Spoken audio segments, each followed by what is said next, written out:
Today we are going to start the very important या आप कह सकते हैं most important topic of community medicine. Community medicine की मेन जो साख्त है या मेन इम्पॉर्टेंट चीज़ है that is epidemiology, chapter number 3 from Excel.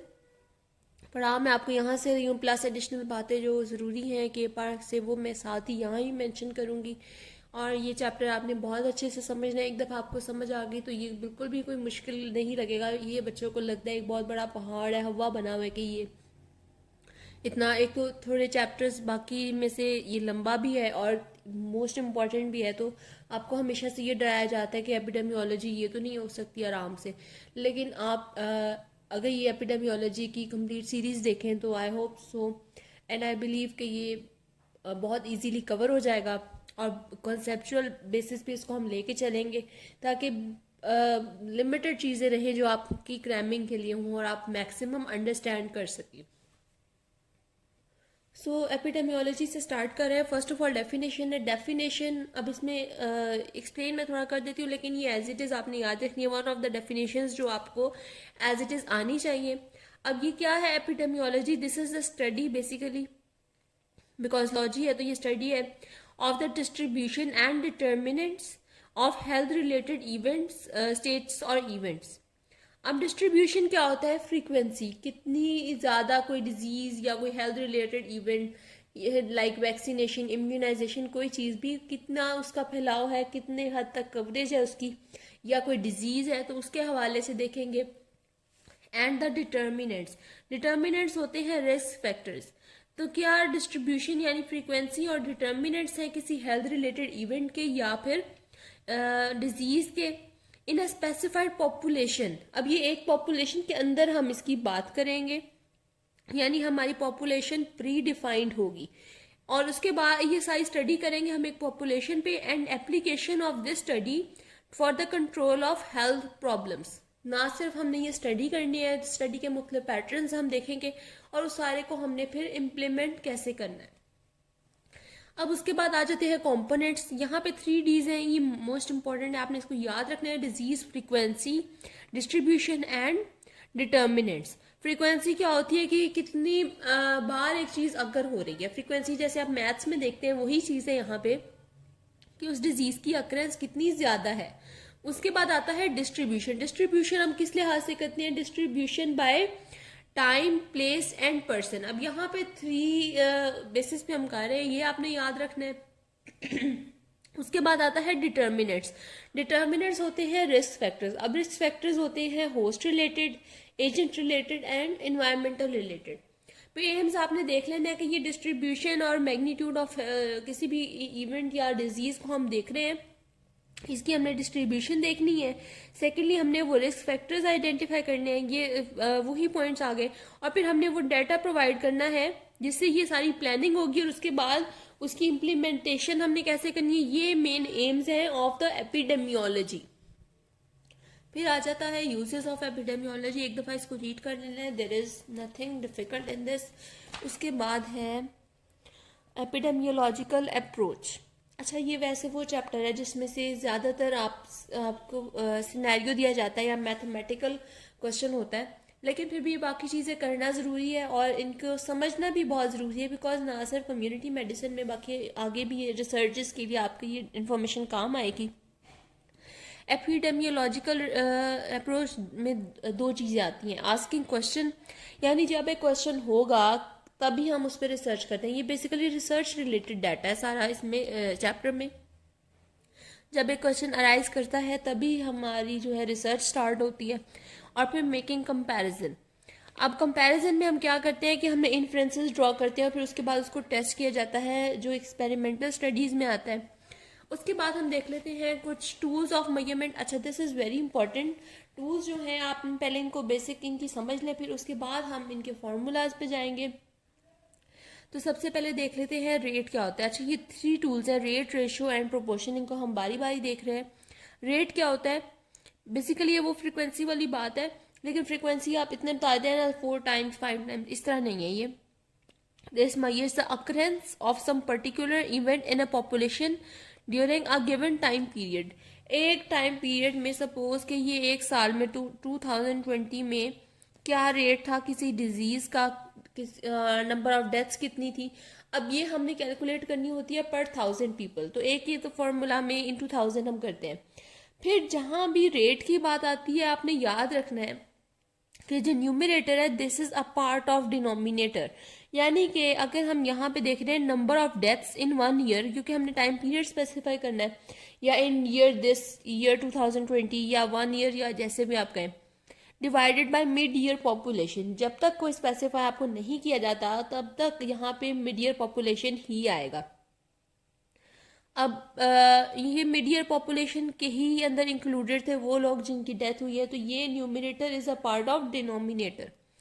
ये अगर हम क्रूड डेथ रेट की बात करें या अनस्टैंडर्डाइज्ड है, बिल्कुल एक जनरल सा आइडिया लेने के लिए जो हम क्रूड रेट यूज कर रहे हैं वो यही सेम फॉर्मूला है। या अगर क्रूड बर्थ रेट उसने लिया है तो total number of live birth at a place in a year specify कर दिया, फिर टोटल मिड ईयर पॉपुलेशन लेनी है और इन 2000 बिकॉज आउट ऑफ 1000 ले रहे हैं। और अगर हम इसका रिजल्ट भी शो कर रहे हैं like total number of deaths, हमने इस तरह इसका कोई आंसर निकल रहा है, सपोज ये निकल रही है 958 बाय 1000 पीपल, हम इस तरह इसका आंसर देते हैं। आउट ऑफ 1000 पीपल हमने ये बताना है।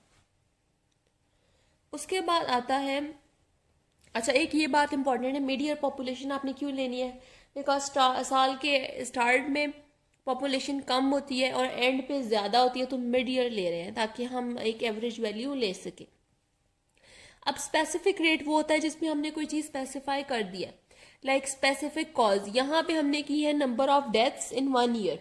अब यहाँ पे हम कह सकते हैं number of deaths due to TB, due to cancer, due to anything, fatty liver या कुछ भी।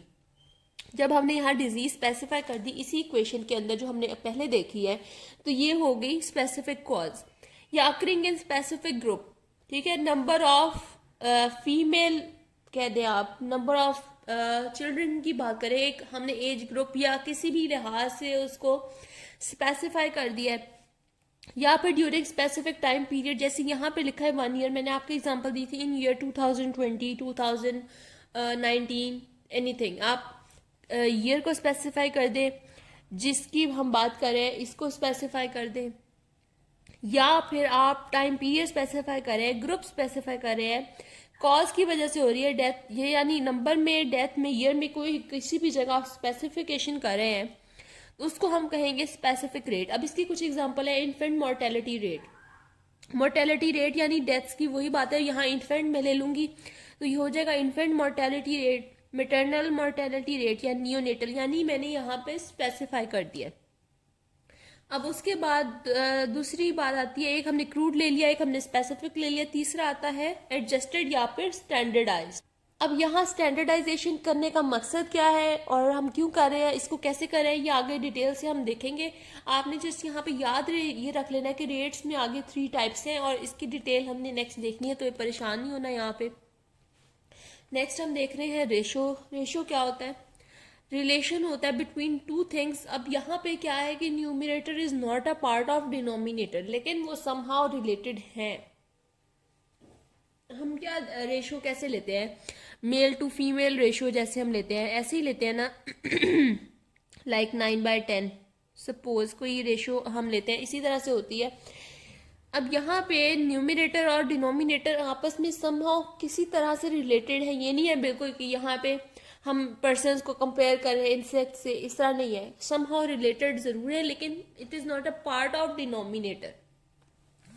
अब यहाँ पे दूसरी बात ये है, हम रेट की बात कर रहे थे, यहाँ पे हमने मल्टीप्लायर नहीं रखा, कोई टाइम की स्पेसिफिकेशन नहीं है, जस्ट एक जनरल सी चीज़ है ये, लाइक मेल टू फीमेल है, और number of deaths due to tuberculosis versus कोई कैंसर या किसी भी चीज़ से जो समहाउ रिलेटेड होते हैं। उसके बाद आता है प्रोपोर्शन। अच्छा, प्रोपोर्शन में क्या होता है, ये बेसिकली परसेंटेज है, लाइक आप अपने मार्क्स कंपेयर करते हैं, आप क्या करते हैं 8/10 into 100 सपोज, इंटू 100 आप लेके आप अपनी परसेंटेज निकालते हैं। आप ये तो नहीं करते कि 8 अगर आपके मार्क्स हैं और पूरी क्लास के मार्क्स मिला के जितने बनते हैं, लाइक यहाँ मिड ईयर पॉपुलेशन ले रहे हैं तो आप पूरी पॉपुलेशन यानी आपकी क्लास के नंबर नहीं नीचे डालते। इसी तरह वही सेम चीज़ आपने प्रोपोर्शन में अप्लाई करनी है। Number of children with scabies at a certain time और टोटल नंबर ऑफ चिल्ड्रन जो उस एरिया में है।